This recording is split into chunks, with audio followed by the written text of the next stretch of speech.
Welcome back, everyone. Thanks for being here for the second part of the program this morning. Couldn't be happier with how far things are going so far. We've got a really great conversation started, and we've had good sort of opening onto these questions about how to think about democracy. For the second part of our program, we want to have a panel. We're going to have discussion here. With focusing a little bit sort of on like how people think about democracy. So I think the way we phrase it is sort of public opinion and democracy, and so we're going to turn to that direction. And then for that panel, I am Professor Hans Knoll, along with Diana, the co-director of the initiative, and we're joined again by Mal Ahmed, who you've heard from already, and by Sonia. She asked how to pronounce, and I forgot to. I'm deeply sorry about that. Who is at the International Republican Institute that does a lot of work on sort of democracy promotion and understanding around the world, and Rodolfo Pastor has a political experience in Honduras and Mexico. And so they will get into these general questions about how people think about democracy. So I want to start with just a general question for all of you about when I first started thinking about democracy and public opinion on democracy. My sort of remembering back to maybe about a decade or a little more before, and there was a certain sort of crisis in the sort of discourse about people don't care about democracy anymore. And there was, found evidence that people around the world, maybe especially younger people, but people around the world, they didn't value living in a democracy anymore. That narrative doesn't feel like what I feel like is the conversation today. But like, how did we get there? And am I right that that's not the narrative anymore? Was it ever the narrative? What do we understand about how citizens we're approaching this from lots of different perspectives. We've got both different methodological perspectives and different areas, regional areas of expertise and interest.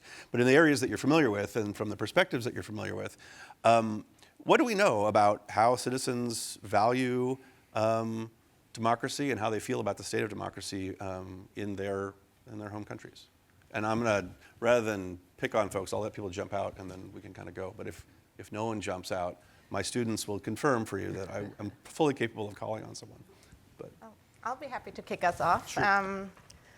So first off, I'm so gratified to see that the word public opinion is an inaugural event on democracy, because I do think so much of the dialogue on democracy is driven by experts and by those in power. And my job at the International Republican Institute is to bubble up the opinions of citizens. And so this is very gratifying, although I feel like a little bit like a fish out of the water today, because normally I'm really only there to tell you or to tell people in power of a country what their citizens think. And what do their citizens think about democracy? I think, Amal, you already hit it on the head. Really, the crux is not so much that they have issues with the concept of democracy. What they need is democracy to deliver, to govern. And that's something that we see really, we work in about a little over 100 countries around the world, not in the US and not in Western Europe.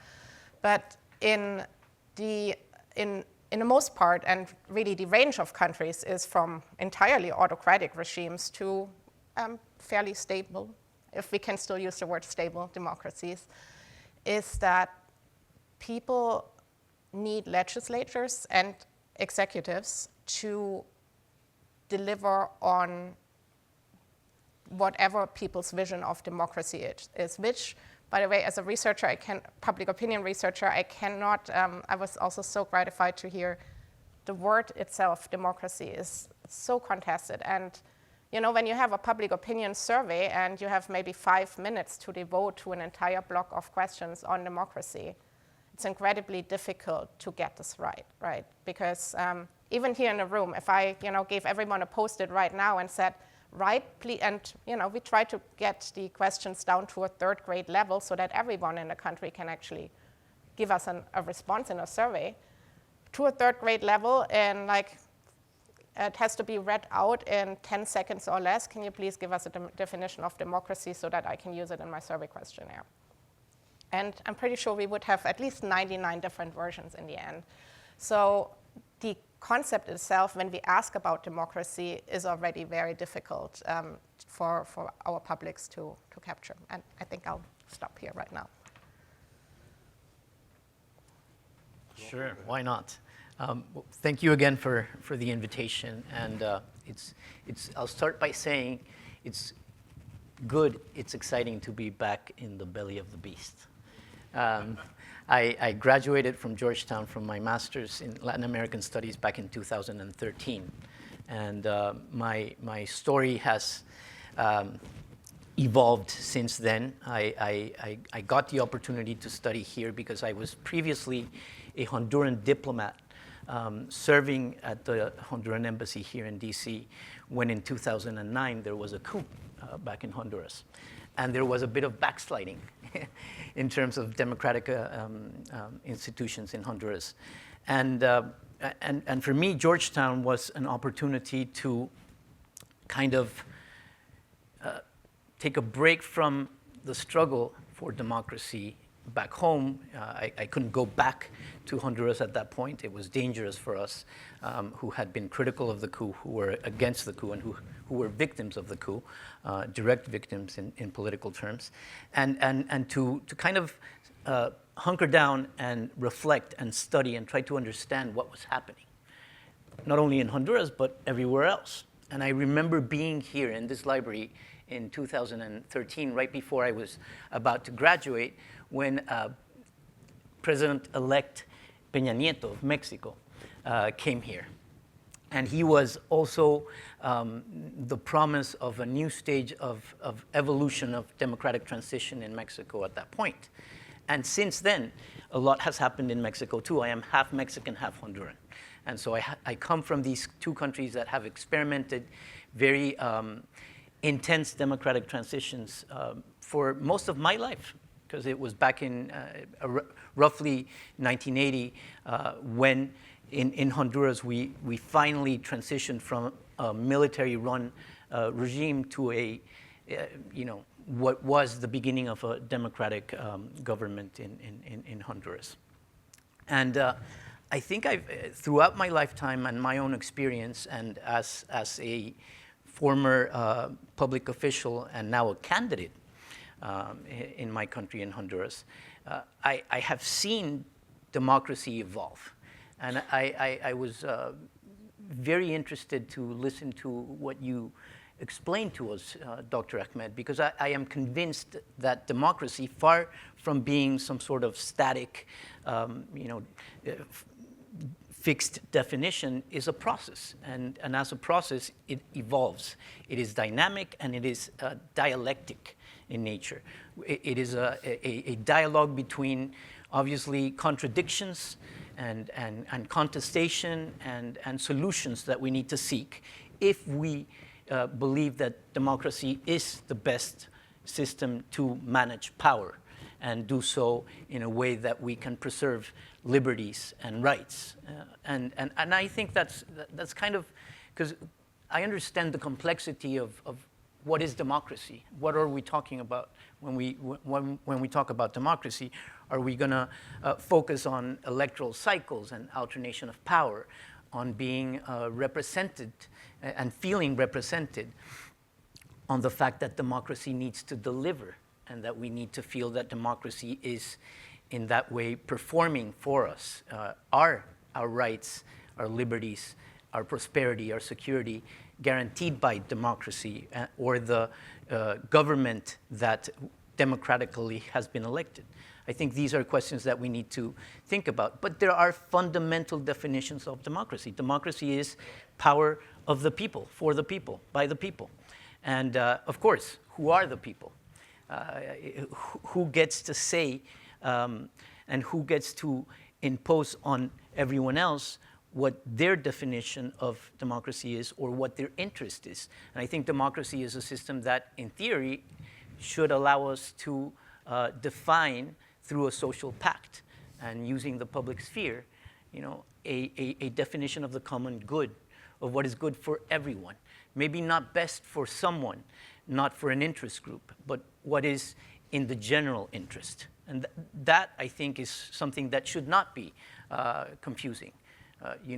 Democracy is a system of managing power that should allow for the majority of citizens to have a say and to guarantee that a level of liberty and security and prosperity is shared by all.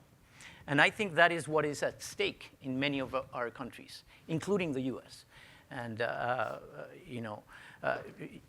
Dr. Ahmed mentioned the legislative branch of government as being definitive. I couldn't agree more. But what is happening in France right now?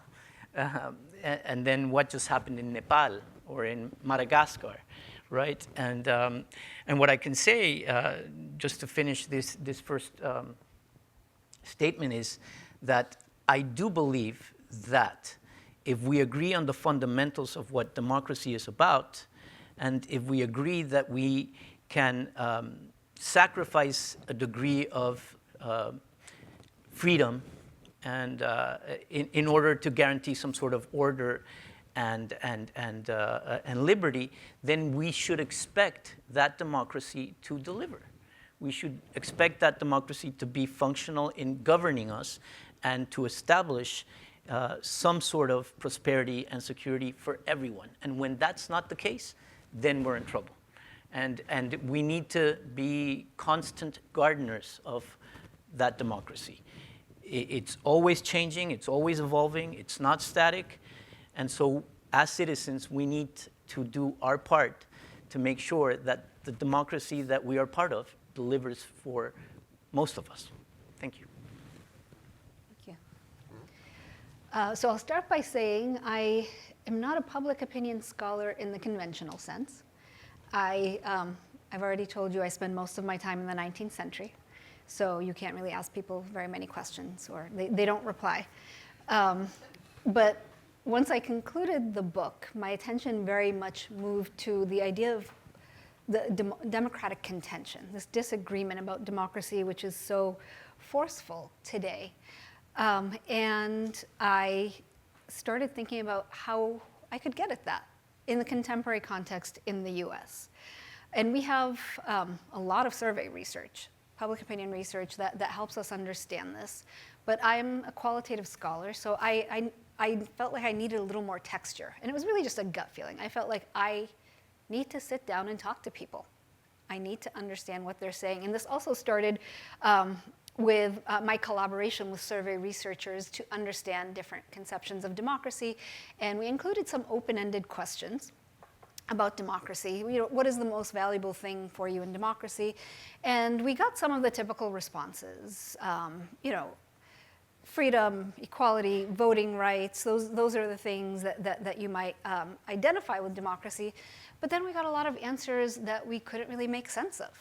We got Medicare, trust in God, housing access, truth in reporting, things that we just couldn't make sense of within that survey research. And I still think survey research is going to be very important. I think public opinion is going to be vital to track and really understand. But in that context, it didn't seem like I could really get at what I was trying to understand. What do people mean when they give us these answers? What are we accessing? And what I found, so the current research that I'm doing is sitting down and talking to people, talking to a lot of people for a very long time to try to understand, and really ordinary people from different walks of life, to try to understand, do they care about this? Is this important to them? And what is it that they actually care about? One of the things that I found is, I would say democracy is a low salience topic for most people, which does not mean they don't care about it. It typically means they don't talk about it very often. There are other concepts that are much more high salience. The law. The law is very high salience. It's more readily accessible. People talk about it. They understand when something is illegal. That's fairly clear. It's harder to understand when something is undemocratic. So I would say democracy is low salience, but that doesn't mean they don't care about it. It means that they may not have the vocabulary to engage in that conversation. So in these conversations, I often find, there's different groups of respondents, and the people who are most engaged politically, the people who are consuming the most political knowledge, the most media, the most, the people who are watching the media, that's the group that has the strongest feelings about democracy. They're going to give you those responses that you are anticipating. We value freedom, we value leadership, and that's the group that's also the most polarized left to right. Right? So on the right, people are much more valuing leadership, efficiency, efficacy, all of those words come up. On the left, it's typically the ideas of freedom of speech and equality, and these concepts are the ones that are evoked. However, and this was a surprise to me, there's this whole other group that when we conduct our surveys, I don't think we have that group in mind. I don't think we're imagining that group.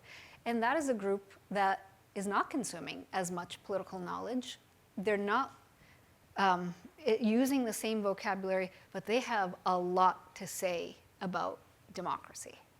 And they're often utilizing their own lived experience, which means that it's a very rich conception.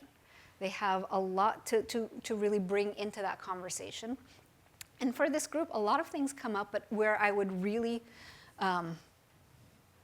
it's kind of inescapable when you talk to them, it really comes down to responsiveness. That conception of democracy for most of the public is about responsiveness. That's their intuitive sense of democracy. And so it's responsiveness on many levels, which is delivering. I think we've talked about delivering. And I want to say, when we talk about delivering, democracy delivering, a lot of people can have a little bit of a condescending attitude about it. Like, this is not real democracy. You need to have an ideological commitment. And to that, I would say, not really. Your government should be able to deliver on your basic needs. What they're identifying, the ideological commitment is important, but that's something that kind of smooths over when governments fail. You can't rely on it entirely. You cannot demand ideological adherence to democracy if democracy is consistently failing to deliver on your basic needs. Mm-hmm. But I would say, in addition to that, beyond delivering material goods, what this group identifies consistently over and over again is that democracy is failing procedurally. And this is something they care about. The lack of delivery is also a procedural problem because they don't feel that their voices are heard. The role of money comes up a lot in these conversations. The role of corporations comes up a stunning amount in these conversations. And the belief is that even at a procedural level, these democracies, they're valuable, but not that valuable because their voices aren't really being heard. Who's going to listen to the voice? And I hear this all the time. I live in a poor community. No one's going to listen to us if there's, a group that's paying a lot more taxes that has a different preference. So the feeling, and I would say, across the board, when I talk to people, there is a very strong commitment to democracy. They care about democracy. But insofar as democracy is not delivering right now, that is resting very much on ideology and habituation. And then I get a lot of comments, along the lines of, yes, I vote, but to be honest with you, I don't know why. So, yeah, people care about democracy. People are paying attention, and they value it. But there is a very strong feeling that this is not what democracy should look like. This is not what it should produce. Great. Well, that's all a great way to get the ball rolling. I want to ask some questions that are inspired by the Brightline Watch survey.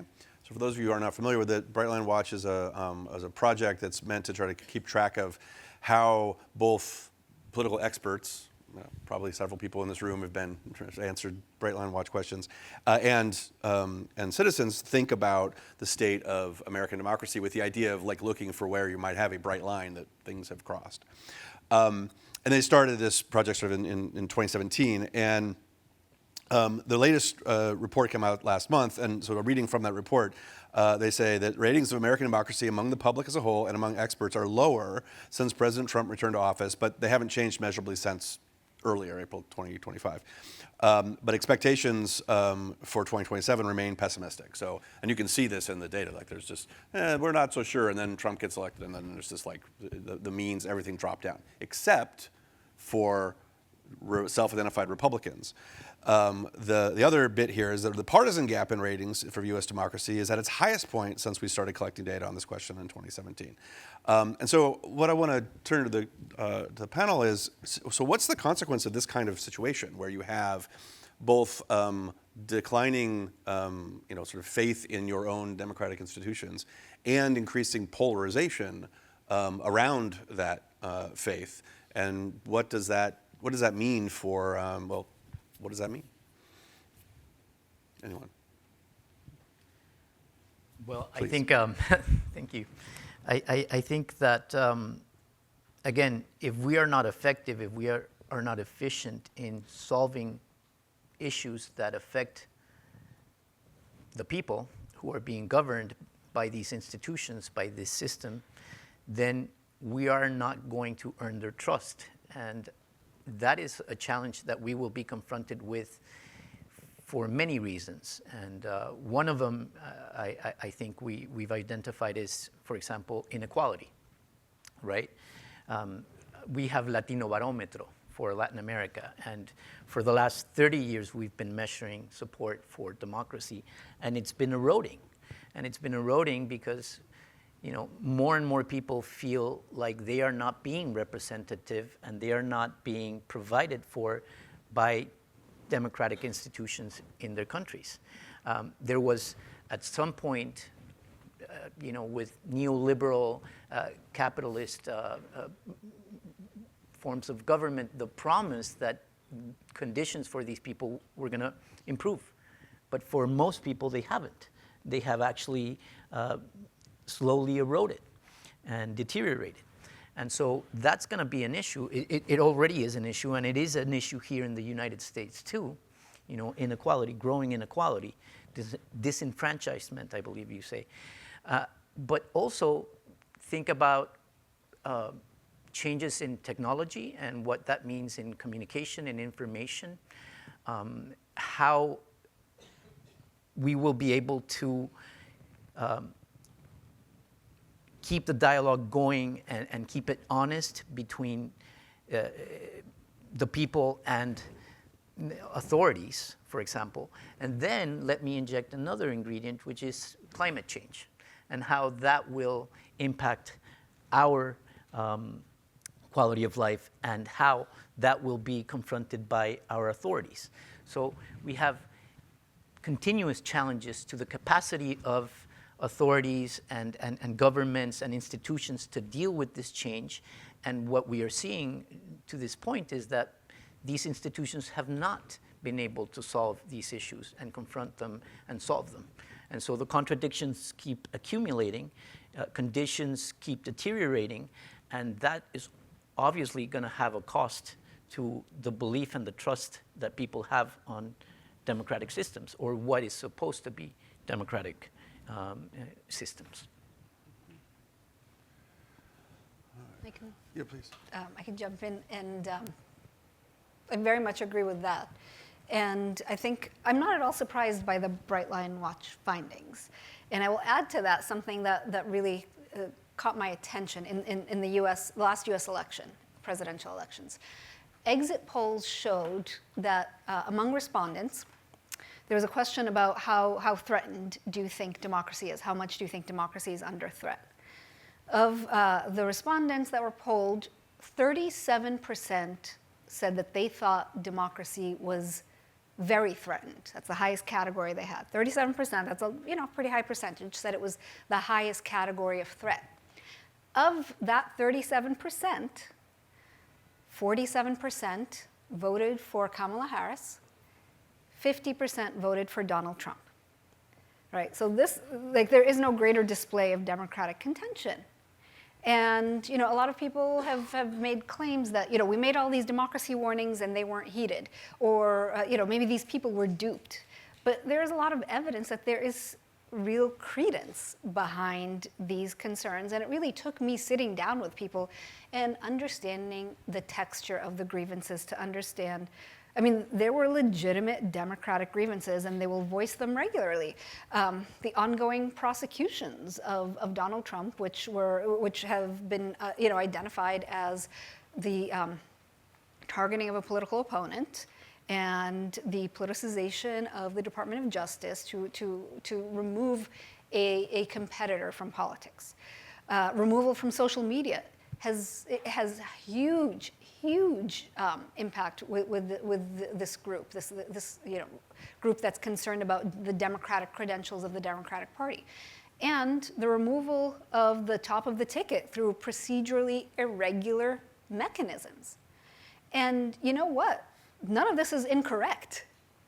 This is all really, these things all happen. They have legitimate claim that there are democratic concerns, and their political leadership, each side's political leadership is amplifying this. So you go back, again, to this 22 election, when Biden came out and forcefully said, democracy is on the ballot.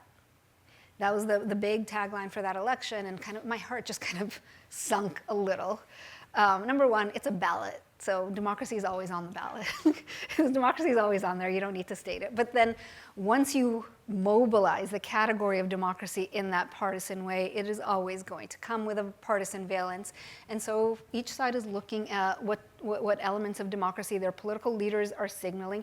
Each side has legitimate grievances about this. And I don't think it's just a matter of one group being duped and not another. So what do we do with this very divergent view? That's the question. What do we do with this? It's not good. It's definitely not a good thing. But I do think we are starting to see on both sides, hopefully, some self-awareness.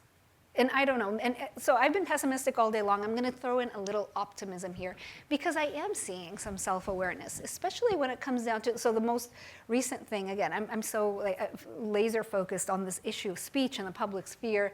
So the whole incident with Jimmy Kimmel being taken off the air, which that was one of those moments where I kind of, I had to pause and really consider what is happening here. But not only did the left come to the defense of Kimmel, but you also had people on the right, like prominent people, Ted Cruz going off on this. What's his name? Joe Rogan. Joe Rogan went off on this as well, because freedom of speech was such a big issue on the right.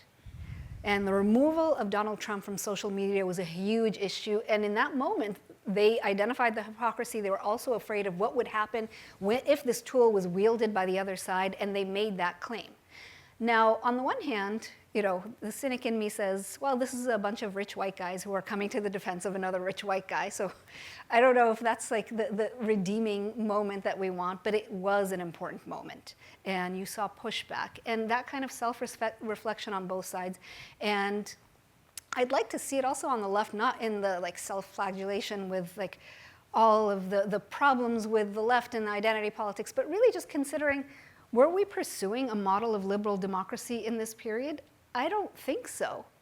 I think liberal democracy gave way to what we would call militant democracy, or this model of defensive democracy that emerged in the post-war period to defeat anti-systemic actors. That's what we were seeing with those prosecutions. That's what we were seeing with the removal from social media. And so we need a little reflection on that as well, and if that's going to be the model moving forward. And a little, honesty and transparency from both sides would go a long way towards helping to close that gap. So I cannot comment on the Brightline Watch survey since we don't work domestically, but I do think it might be interesting to look at two examples from our international work here, because they come from completely different ends of the spectrum. So first off, we did a public opinion survey in Bangladesh last spring. As you know, Bangladesh had a very exciting summer last year. And back then, when we asked one question, how people rate the state of democracy in their country, we could see extreme partisanship. And the reason why I still have the numbers on top of my head is because they were probably the most extreme I've ever seen. amongst people who vote for the Awami League, the party in charge back then, we had a supermajority saying state of democracy, all great. Amongst people who vote for BNP, the opposition, we had 1% saying it was good. We had 0 people saying it's very good, but we at least had 1% of them saying it was good. So it just shows you back then we had really entrenched partisanship, and then a few months later, we all know what happened. And on the other hand of the spectrum, we do quite a bit of research in Armenia, where we ask the same question. People should rate the state of democracy in their country, and there we see, yes, people who vote for civil contract, the party in charge there, they certainly believe that the state of democracy is good and a statistically significant level better than voters of other parties. But still, what I find very encouraging is we also see amongst people who are very clearly opposition voters that they grudgingly, maybe, well, I don't know if they do it grudgingly or not, but they certainly also will rate the state of democracy as good. So you see 2 very different systems here. Thank you. I think I want to ask one more question that's at least a little bit inspired by the Brightline Watch, which is, so they did a little sort of experiment where they laid out a scenario where there are norm violations, democratic norm violations, which is what we've been talking about a little bit here. And if the other side does a violation, is it okay for your side to also reciprocate or not? And so unsurprisingly, people think it's a problem when the other side reciprocates when they have been accused of a norm violation on their side, but they think it's perfectly reasonable if the other side does the norm violation first, that they would step in. So I want to add to this that we have, both in the US case and in other contexts, political leaders kind of aware of this kind of phenomenon, and then they say, hey, look, the other side is violating these norms, that's why we have to do this. And so they take advantage of this kind of sense to sort of escalate. So like, what do we know about the ways to think about how political leaders take advantage of these kinds of phenomena? I think that's where populism probably comes in and has the opportunity to grow. And that's something that we need to be aware of and be able to contest. And it makes sense for a politician to appeal to what people are dissatisfied with and concerned with and feel affected by, and try to garner and persuade them to support his proposal and give him power. It's all about power here, and let's not lose that focus, because ultimately democracy is probably the best way that we have come up with to kind of manage power, right, and make sure that there are some sort of checks and balances, and there is some sort of equilibrium, and that power doesn't become abusive and doesn't become entrenched. And so, yes, candidates will often resort to populist strategies to try to garner support and win power. And I guess the issue here is we have to hold these people accountable. If they are promising, that they will be the solution, that they have the solutions to the problems that they promise to solve, well then, what are the results, right? And based on that, and if they do solve problems, then maybe they deserve more support or not. We have a case in Central America right now, which is still, to me, very disconcerting, which is El Salvador and President Nayib Bukele, right? Extremely popular, extremely popular. I think, I can't find a historical reference to what Bukele has been able to do in El Salvador in terms of popularity, and yet very troublesome, because what he's done to gain that popularity is crack down on society and basically, put an extraordinarily large percentage of the population behind bars, and he's got himself reelected, even against the Constitution, and he's probably going to try to stay there for much longer if Salvadorians support him. So does this cease to be democratic? is there a democratic backsliding when this happens? He got there by democratic means, through democratic elections, and yet once he is there, he starts practicing power in a way that is increasingly less democratic. And yet he does have the support of the majority of the people. So we have a conundrum there with someone like Bukele. And I think we have to watch out for this and try to figure out how we can hold these powers accountable for whatever abuse they commit, for how much they distance themselves from democratic means to stay in power, even if to a point they are being able to solve problems and deliver.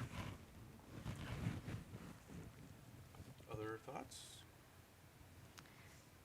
I'll just, I can react more than answer the question. First, I'm not surprised at all by this finding. Candidate choice experiments are a tricky thing in measuring public opinion because you rely on your party to signal to you what is in your interest, what is good, what is truth, what is right. We rely on parties for so many things. So if you tell people, this is what the candidate from your side is doing, are you going to approve of it? They most likely will. In addition, it puts the hardball into a competitive space. So if the other side is doing something that's going to infringe on your access to power, then without doing that, you're losing access to power. But the question was, does this encourage political actors to engage in norm breaking or other violations? And I would say that's kind of asymmetric from what I can tell, at least in current US politics. One of the things that I really puzzle over is this expansion of executive power. How does that work when your party is not in power? How does this make sense? Why do you want to expand executive power if you're going to hand it over to the other side? Now, one answer might be they don't plan on handing it over to the other side. I don't think that's true at all. I think we have, in the US still two parties that are very heavily invested in elections as the means of gaining access to power. I think that remains the case.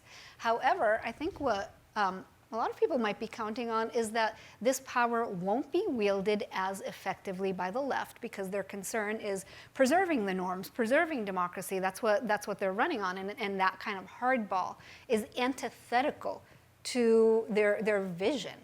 I don't know if that's true either, actually. I think, Democrats are kind of trying their hand at hardball. They're still kind of really not very good at it. But I think they're trying some hardball. The question is what happens if you keep going with this, if both sides are going with it.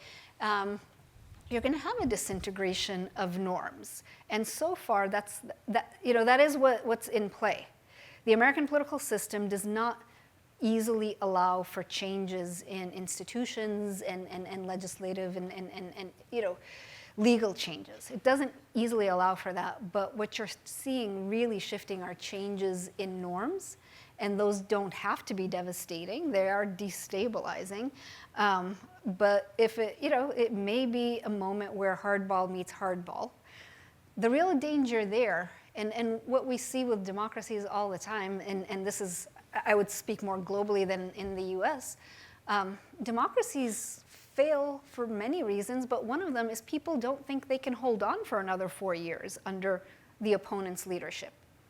Not only in a democracy do you have to be willing to accept the other side governing over you for however long, you have to have a credible belief that this duration, that you can wait it out, that you can hold out, that it's not going to be so devastating for your life that maybe you won't make it to the other end, or maybe you find yourself in jail. So the more it's ratcheted, the more that calculation comes into play, and that's where it gets really concerning. And so if people live in fear of speaking freely, in fear that they're going to lose their jobs or lose their livelihoods or end up in jail, that makes the stakes so much higher for democratic competition. And democracies tend to not withstand those really high stakes. because they need to give people reassurance. You're going to be okay. We're going to keep these politics within a certain bounds. There are things that we're not going to touch, so it doesn't become really this intense competition where you feel like it's existential, like your life is on the line with the next election. So the more we ratchet up that hardball, this is just kind of at a systemic level, the less likely people are going to be able to tolerate those durations when they're not in power. And that's not just in the US. That we see that really around the globe, and it tends to affect poorer democracies more because that buffer is much lower. That buffer of what you can tolerate is much, much lower. This is a very, very rich democracy. There is a significant buffer to what people will tolerate, but I think we're kind of bringing that level further down and down. Sonia, thoughts? Well, maybe I can inject a little bit of optimism here from my international perspective is when we do bring public opinion data to those that are currently not in power, I always feel, and it's a relatively small sample, I have not talked to leadership in every country, obviously, but those that are currently not in power tend, in my opinion, to pay much closer attention to what the people think. I think they are also in a unique position at that point to really refine their platforms. So they focus more on topics that we can bring and issues that people care about. So in that sense, they have a bit more breathing room, which I do think is a helpful thing. Fantastic. So this has been, I think, a really good conversation, and I want to get out to questions from the audience soon. But we've assembled a panel of people coming from very different backgrounds and perspectives on this, and so I do want to push a little bit on your own specific expertise a little bit. Amel, I was sort of interested in the conversation the comment you just made about the asymmetry in the norm violation approach and playing hardball. And I think you're right that there is that asymmetry. I also think that a lot of Republicans would argue that no, in fact, the Democrats have already, they did this first. And they would point to things like a liberal media and other liberal institutions that have stacked the deck in a particular direction, and the way in which Democrats have sort of tried to delegitimize certain conservative perspectives and so forth. And so but I think part of what this gets at is like, what do we mean by when we say a democratic norm or what's acceptable or not to break? And you've done some research on this with the project you were discussing earlier, and one of the things you sort of probed people on was their understanding of these transgressions and the different kinds of transgressions that we might have. It might be things against the law, there might be transgressions against democratic norms, democratic ideals, and actual efforts at consolidating power. And I wonder if you could say a little bit more about that, especially the sort of, to what are, to me anyway, slightly harder to define domains of democratic norms and democratic ideals, and how people understand transgressions of those. I will try. I would say first, I think where you started, the idea that there has been this norm breaking on the left, I actually think that's very true. But I would say that the asymmetry also is in how much it's broadcast, where the right seems to get a lot of mileage from norm breaking. People want to see this, their base wants to see this, and the left not so much. I do think there was already norm breaking under Biden, and Biden, for his many merits and many faults, he is a liberal internationalist who very much believes in a certain kind of democracy in the place of democracy, and he did already reach for those power consolidating measures. He did reach for a lot of moves that were considered norm breaking. So absolutely, that is correct, and perhaps even before that. The closure of the political atmosphere, the hegemony of liberal ideas, I think that's also pretty true, which is harder for us to see. But when you're on the receiving end of it, you can see it, and you can hear it. And a lot of what we're seeing going on around this town is trying to kind of break that liberal hegemony, and it's jarring. It's difficult, and it's norm breaking. But so there are different categories of violations. There are also questions of duration. we can consider something like such an ironclad norm because that's all we've ever known in our lifetimes, or in our political memories, or in our historical memories. But it's not clear how long norms actually do need to stay in place. They do change. Some of the norms that we think are absolutely essential, the filibuster, that's not that established, really. There are other norms that shift without us even noticing. Democratic ideals, there are things like compromise that we can identify as an ideal. I wouldn't say that there's any litmus test which requires compromise. We can say that it's not going to work very well if there is no compromise on either side. You're going to get gridlock and dysfunction. But it's not a measure of democratic credentials.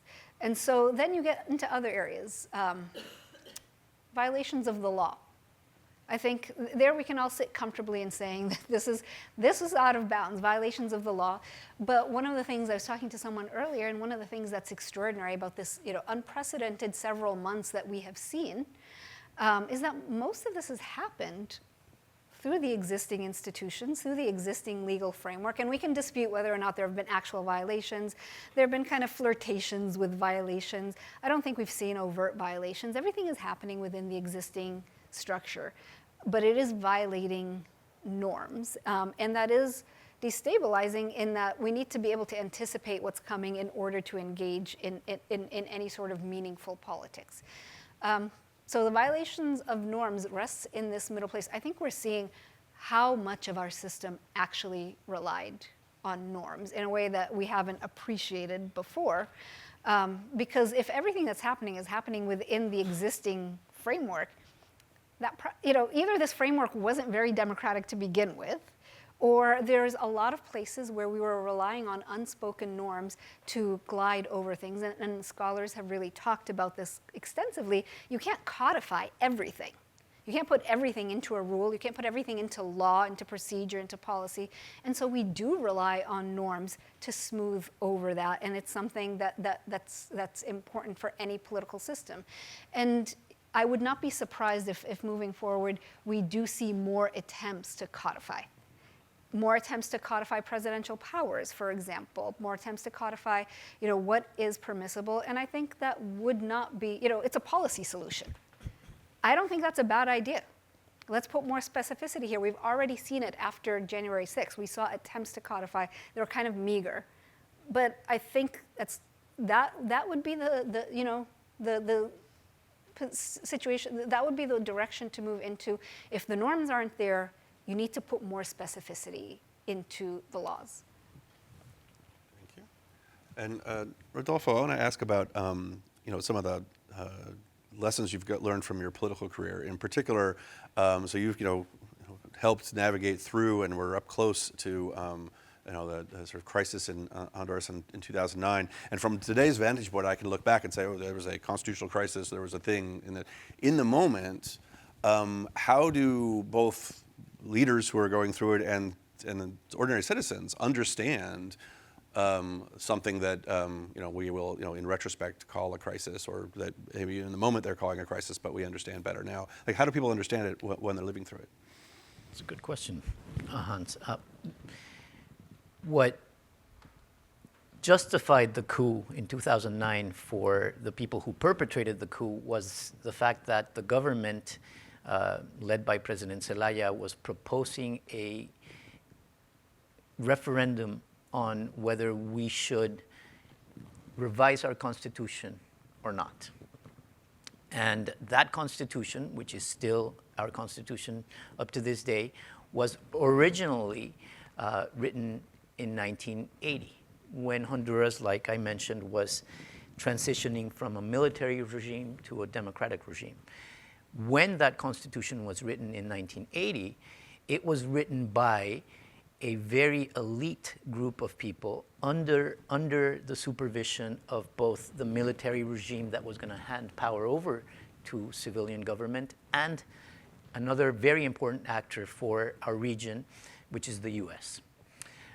Which has played a very important role in either promoting or disrupting democracy throughout the history of the region.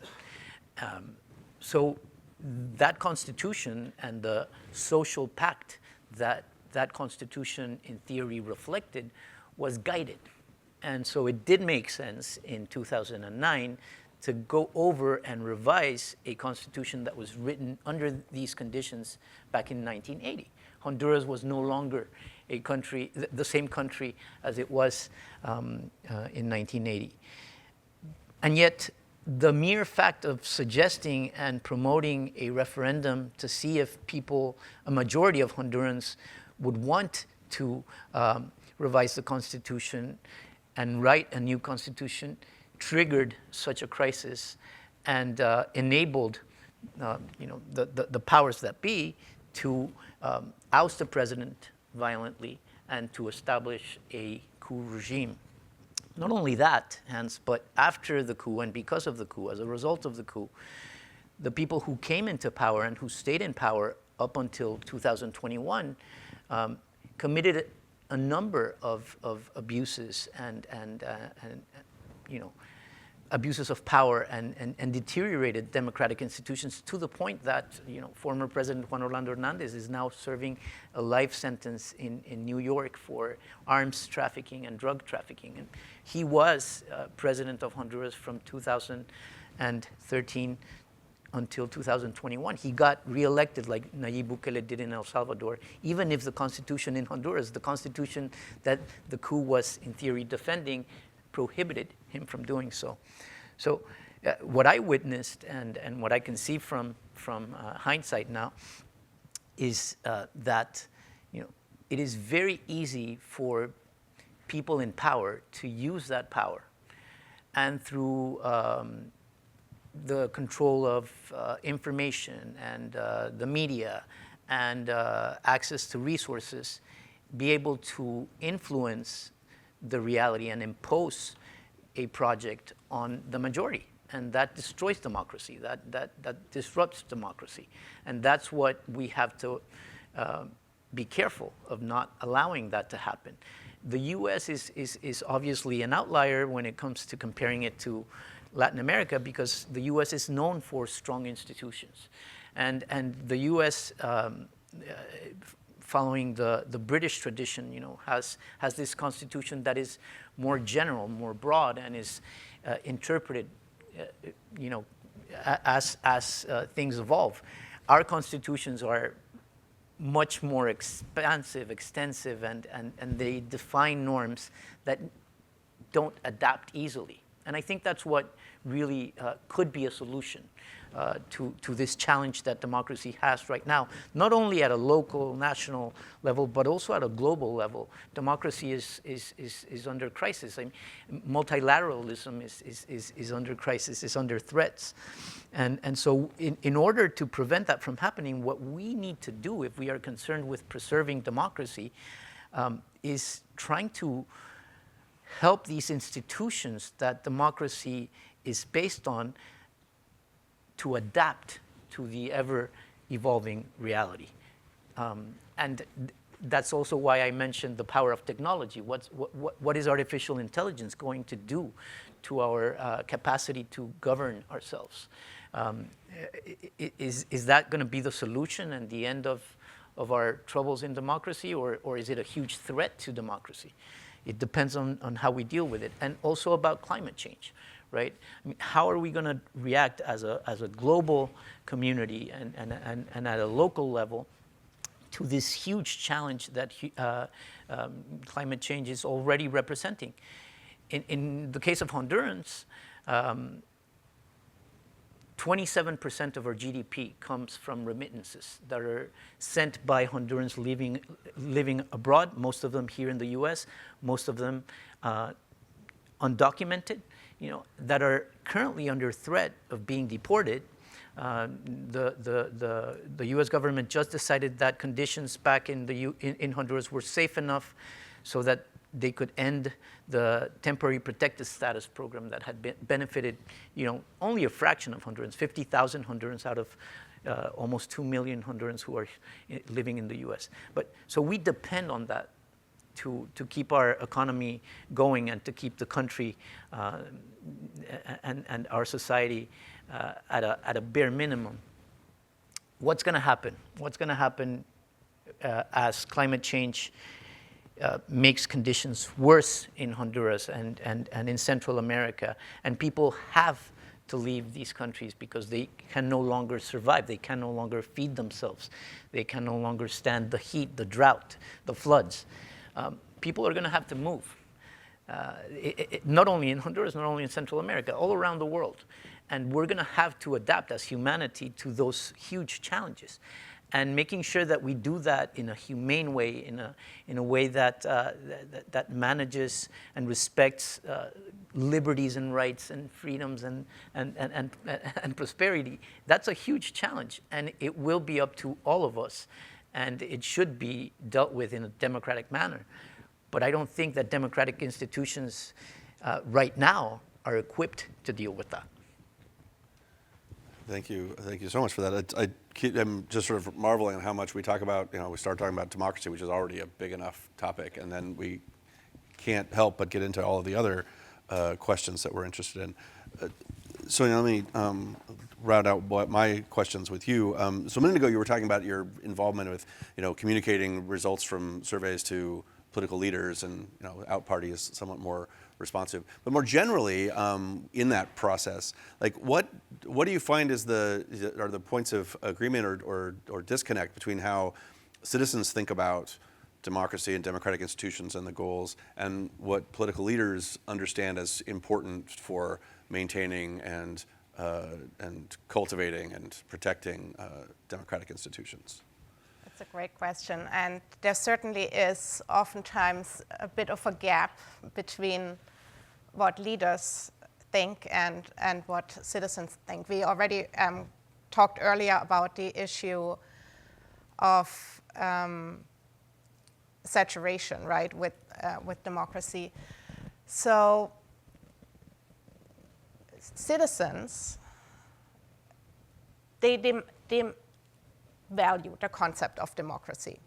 That comes out pretty clearly in our public opinion data, but like Amelie, like you said, that might not necessarily be top of their mind when it comes to more things that they perceive as more concretely applicable to their daily lives, right?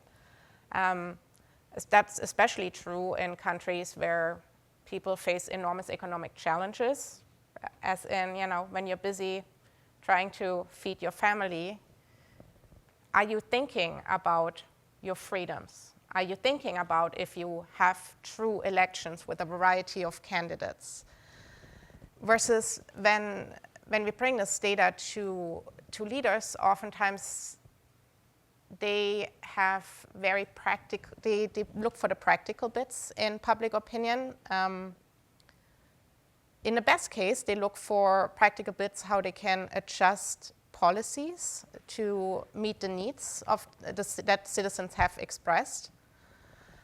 But also, let's face it, it's human nature, perhaps political nature, is they also look very much at strategies, and that strategies they can develop based on public opinion. Basically, people oftentimes already look at the next election cycle. They look at which segment of the population has which needs, which can be addressed in which communication channels. So there's definitely a gap that what the kind of policy issues that we as a democracy implementer are particularly interested in those in power paying attention to, rather than necessarily political parties looking at how do I perform amongst ethnic group A, right? Or how do I do in the north of the country versus the south? So those are some of the differences we see. All right, fantastic. Well, so we come to the part that for me is both good and bad, because I have to just surrender that I had all these other questions I'd like to talk about. I'm not going to get to talk about, but I much would prefer to hear from everyone else. So let's throw things out, and right here in the front. So I work here at Georgetown at the Center on Faith and Justice, and we've been, over the past 4 or 5 years, I've been moving more into the sort of democracy scholarship space. And about a year ago, someone pointed me to some work by Valerie Bunz, who part of her writing has stuck with me since then, which is she says that democracy necessitates that we as citizens accept certainty of process over certainty of outcome. And she was writing in the context largely in Eastern Europe towards the sort of fall of the Soviet Union. And so in her writing, she's talking about what she would call socialist states, saying that inversely, they offer lack of certainty of process over certainty of outcome. I think I've heard all of you say that the outcome piece is certainly one in which we are under-delivering in an American context. People are not seeing their needs being met by our government. I would contend that we are in a moment where we are seeing a fracturing of process. So now we are asking people to stay committed to democracy in which both process and outcome feel very uncertain. And then because I have this sort of like faith perspective, this is contending with two streams that I would contend is Robbie Jones of Public Religion Research Institute sort of says from their extensive data that you can describe every election since Reagan, national election in America, as basically being white Christians voted Republican and everyone else voted Democratic. At the same time, we are seeing in the United States this massive demographic shift of which both white people and Christians, and especially white Christians, are becoming an ever decreasing minority in this country. So my question now is, within that context, does it matter that one party is leveraging the machinations of government to preserve power and resources within an ever decreasing minority population? And what I would maybe Amel does it matter realizing that democracy is not a static? But democracy being changed through democratic means is different than democracy being changed through undemocratic means and processes and norms. Anyone, you want to jump in? I will take a shot at it. And I think that's a very elegant formulation. Certainty of process, uncertainty of outcomes. Valerie Bunce, I think it comes out of the game theoretical tradition. Jaworski has said something very, very similar along those lines. It's very elegant, but I don't think accurate. I don't. And insofar as we're having instability in process right now, I think the goal is actually to produce certainty of outcomes. Right, so it's not left to the play of pluralist politics, and it's meant to deliver to certain groups. That's why the intervention, and so I don't actually think the goal of it is to keep everything in this uncertain space. Uncertainty of process means many different things, or certainty of process means many different things. But I think one of the things that people try to get at with that formulation is the uncertainty of outcomes still is procedural. They're not talking about substantive. All of these folks are talking about the outcome should be uncertain insofar as winners should not always be winners. There should be alternation in power. So as I understand that formulation, it's still all about the procedural realm. Uncertainty of process, or certainty of process is what delivers the uncertainty of outcomes. If the process is the same, people can calibrate their strategies, they can enter the game and effectively compete. That is 100% what Jaworski was going for all day long. He wants a process where all players think that they could effectively compete and potentially win because that's what keeps them playing the game. And that's a very powerful insight. And once you produce the uncertainty of that process, I don't actually think we're there. I think both parties are still very, very competitive. They're insanely competitive. They're so evenly matched in the US. And that's part of what's producing this insanity. Like they don't want to veer off their track at all because any change could be like a massive failure for them. So I don't think we have departed from that, but if you think of the outcome in terms of substantive outcomes, I don't think any of those scholars were really interested in that in particular. I think it's been a real blind spot for democracy scholars for a very long time, mostly because they just didn't know how to grapple with it, and I think we still don't. how do you make it so that, I mean, the social democracies are way ahead. You know, insofar as you implement some form of social democracy, you assume that there is a social contract and certain things have to be delivered. Certain public goods have to be delivered. But that is an intervention that the US has never seriously entertained. We have a welfare state, and that's some level of that. Okay, I'll stop myself because there's, I will go down too many rabbit holes, but yeah, I think winners should not always be winners. That's the core of that observation, I think. Other reactions? Anyone? No? I'm just going to use the fact that I'm here to just jump on the second part of your question a little bit, because I think there's something interesting in there that ties back to the points we had earlier about the sort of white Christians as the core of the Republican coalition, and that group is shrinking. I think one of the interesting consequences of that observation is, I mean, yes, that's probably broadly speaking true, but it is not true that like literally only white Christians are voting Republicans, right? There are obviously others.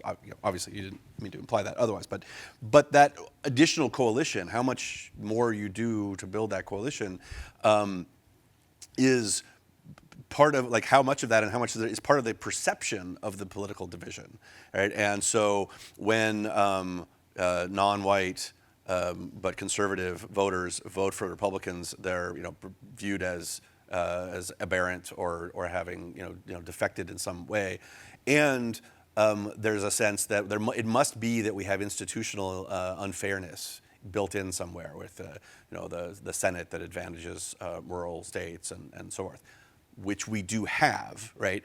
But that becomes, well, that's why you can get away with this, is because of this, and then that draws into question trust in the whole system and so forth. And so when you have an arrangement that highlights those kinds of things, all of what we've just there, I mean, it is what it is. That's reality. We should not observe it. But when you have that, it makes it more difficult then to like step back to some sort of imagined 1950s perfect world where everyone was participating at an equal level and all were saying, when you think that someone's getting away with something. Other questions? Yeah, right here. Hello, Maria Snegovaya, I'm with Walsh School. I've also studied democratic erosion. One of the issues that many of the centrist parties face when they come back to power after populists erode institutions is that they don't really know how to tackle that. And I think the panel touched upon a little bit that. In Poland, we have perhaps one of the most interesting examples. Law and Justice was in power and pushed forward a lot of liberal reforms. The next party, more mainstream Civic Platform, had faced a dilemma. Do they follow, the same militant approach to kick out these previously injustices? Do they have to maybe approach it more liberally, but then they can't achieve anything? Do you happen to have in your regions perhaps some examples of successes as to how these mainstream parties are able to handle this more in a more sustainable fashion? Because law and justice is now back. In a lot of ways, everything with question mark that Civic Platform was able to scale back is likely to get reinforced. Anyone? I think that's for you, Sonia. Yeah, I think so too. Well, honestly, from the research that we have conducted, I'm trying very, very hard right now to think of an example on the spot, and I might have to come back to you later during the reception because nothing comes to mind right now. Other reactions inspired by? One thing that your question makes me think is, I find there's a pattern where, it's like a pendulum, right? In Mexico, for example, we went through a democratic transition after 70 years of PRI being in power. Finally, in 2000, PAN comes to the presidency with Fox, and PAN was able to stay for 2 terms, 2 continuous terms, and then PRI comes back, right? And PRI comes back to a very different Mexico, and yet, does exactly what PRI had always done, and it kind of it dug the grave for that system. and what happened next with Andrés Manuel coming in with Morena, which is really a recycling of all of what the Mexican political party system had been about, is completely demolishing whatever there was before. It took over all of the institutions, and now Morena, and now with President Claudia Sheinbaum in power, is more powerful than PRI was probably since right after the revolution. And there's no, and it's all because there's no opposition in Mexico. And so I think right now what we have as a challenge is how do we confront these super powerful parties that had taken advantage of the fact that people no longer trusted in the traditional systems that had failed them.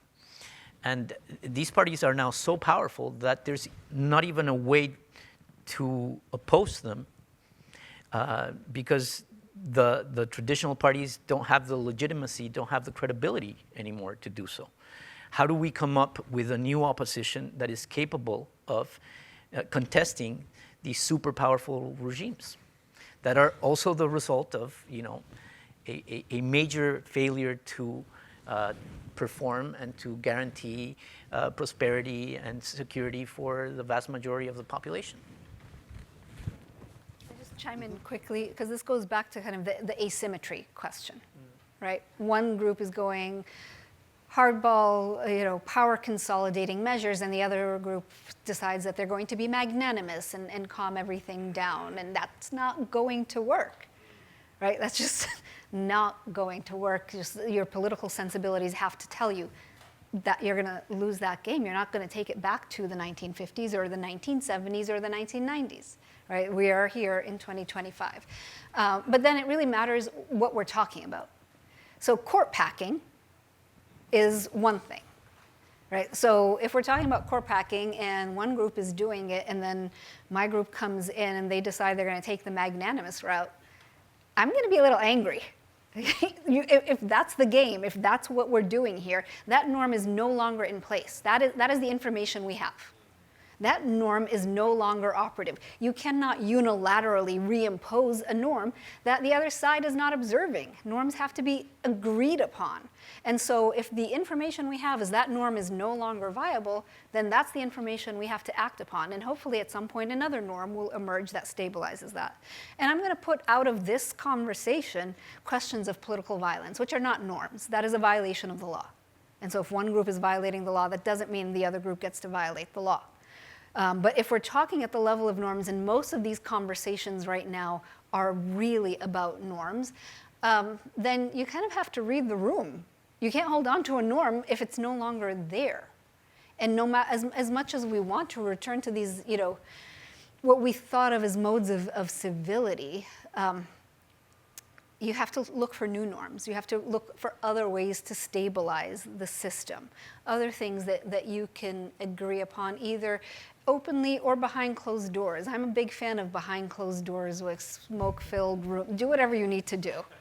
Figure this out and keep this government going. So I'm fine with that. I don't need to see everything transparently in front of me. But a lot of this also, this is theater. A lot of what they're doing really is a lot of theater.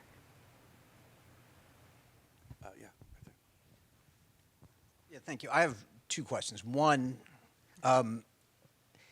everyone keeps talking about norms, and I'm struggling to really understand what norms are you talking about that give you great pause or any pause in the erosion of democracy. So you use the examples of El Salvador, you use the examples of the United States, and I'll grant you there's a both-sidism to many of these arguments, gerrymandering, a whole range of things that are in the political realm of this is how everyone plays ball. But these two examples, there are all sorts of things that are happening now that are actually erosions of core democratic practice, values, and norms. And I think using the term norm, we're kind of dancing around the issue. So in El Salvador, Bukele might be very popular. I'm not sure that's the same thing as democratic. And you're using these, I sort of want to push you a little bit. where in these two countries, you can pick Poland, you can pick a whole range of other countries, India, liberal electoral democracies. But are there things that any of you think are happening in either of these two countries, El Salvador or the United States right now, where the norm, the practice, the policy itself is such a violation of a norm, practice, or policy that it actually is not part of the historical continuum? And I will put out there, you mentioned January 6th a single time. Is that simply a violation of a norm? And if not, where is the break where you would say, we're actually entering into a phase in one of these two countries, I think you could put Honduras in there, Mexico, Venezuela, a whole range of countries, where the violations of the norms, if you can define them, actually represent a knowable, demonstrable degradation of democracy?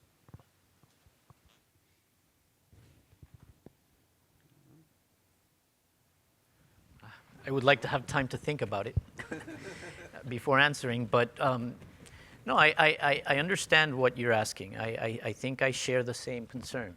I use the case of El Salvador because it is, intriguing to me. Is El Salvador a democratic country with Bukele in power? I think it's not. I think democracy in El Salvador is compromised under the current government. And I think it's the nature of power, right? And that's why I insist on power, also because I'm a political scientist.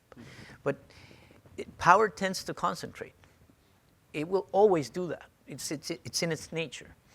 And what we need to make sure of through political institutions and institutional arrangements and norms is how do we control that power from becoming tyrannical, right, or absolute.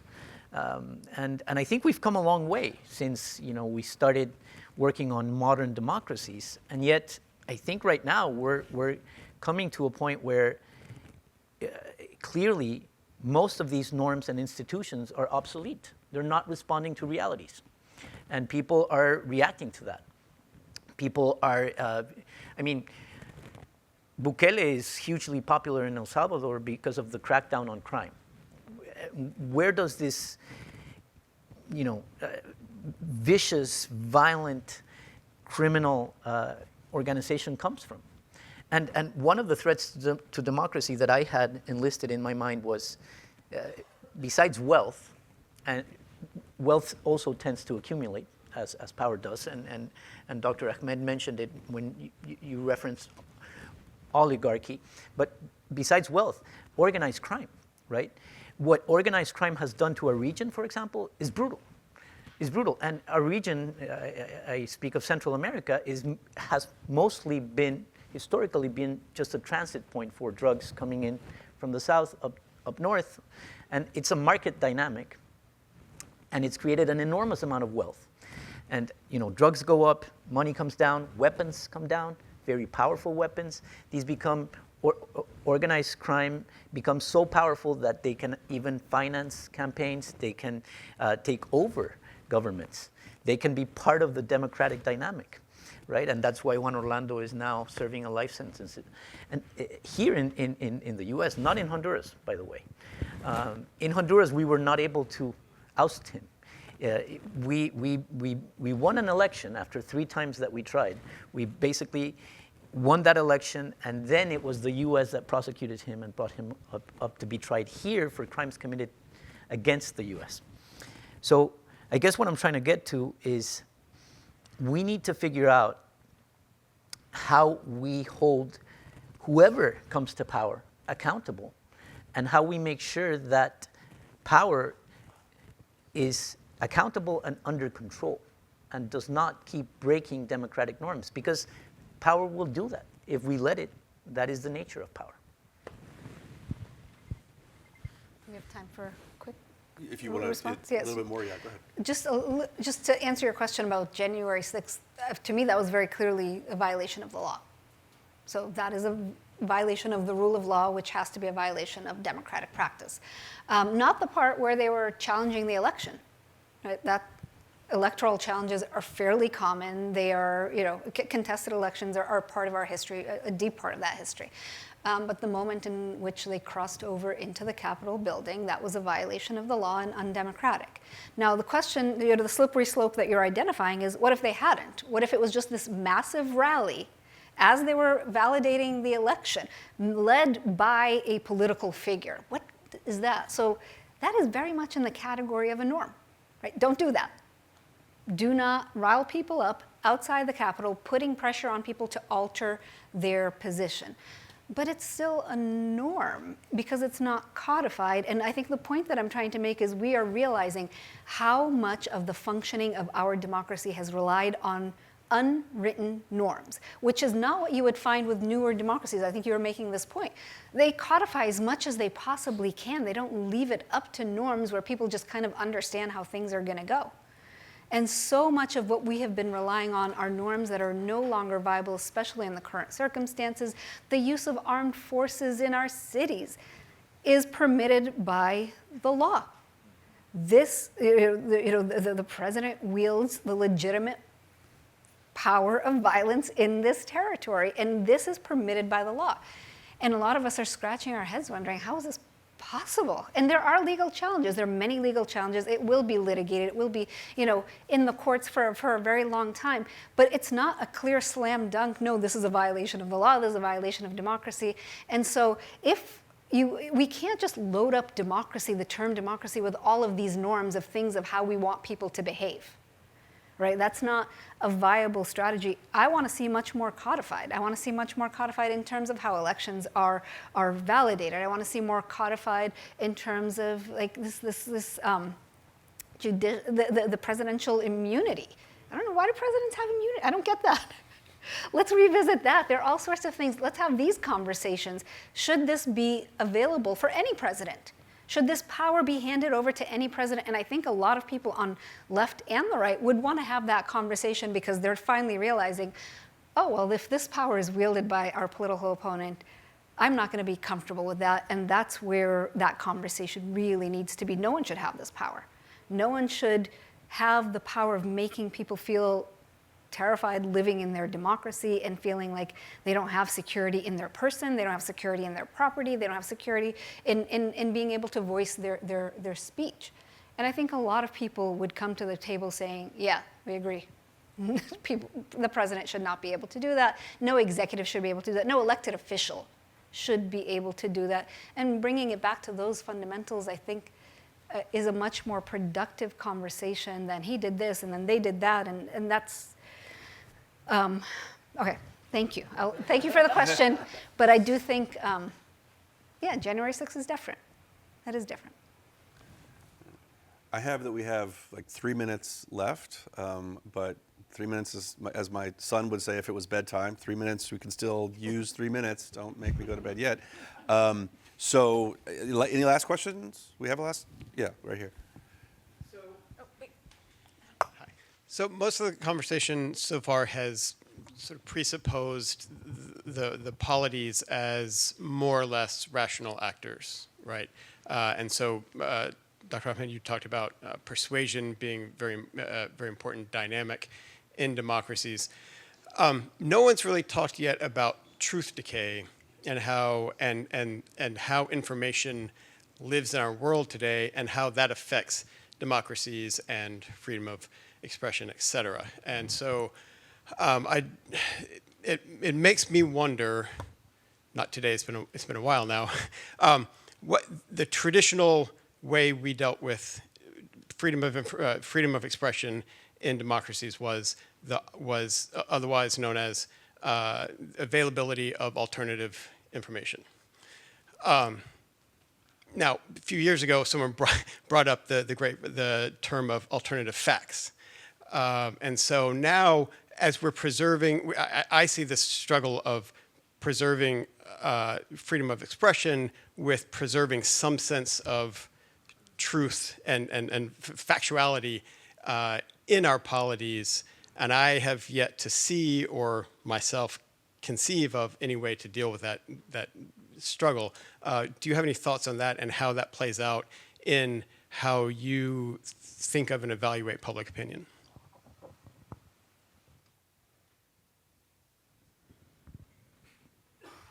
I think it's a great question. And I do think that we have alluded to the importance of information and the role it plays in decision making and in the power that it gives citizens to decide and to contest.